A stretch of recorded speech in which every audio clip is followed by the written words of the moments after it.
You step into a temple in Varanasi. The air is heavy with incense, the chants echo softly. The sunlight filters through the narrow windows. At first, everything looks ordinary. Devotees praying, monks moving quietly, and the statue of the deity standing peacefully. But then, something incredible happens. A beam of sunlight pierces the temple's shadow and lands directly on the face of devotee. Not the statue, not the floor, but exactly where the person is praying. Sometimes from a distance. Move a little and the light shifts and disappears entirely. Stand in the right spot and it finds it perfectly. Monks call this spiritual alignment, a connection between the devotee, the divine, and the sun. Visitors say it feels like the temple itself is alive, acknowledging your prayers. Scientists and historians, however, ask a simple question: how is this possible? Some suggest the temple was designed with extremely precise architectural planning. So, sunlight falls at specific angles during certain times of the year. The builders centuries ago might have measured the sun's movement with astonishing accuracy.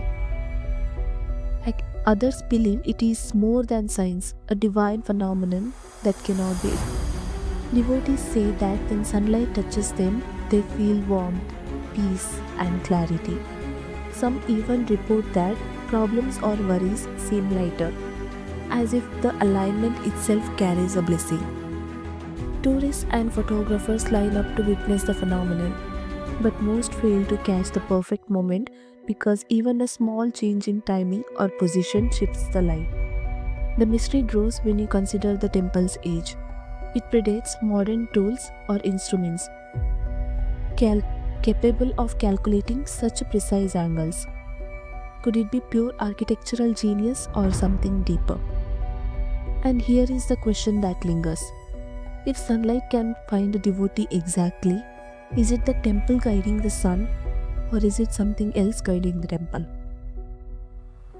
For centuries, monks have protected the temple and its secrets. Those who witness it live in awe, often silent, as if touched by something beyond understanding. Even today, every ray of sunlight seems to carry a message, connecting the devotee, the statue, and the divine in a moment that lasts only seconds, but feels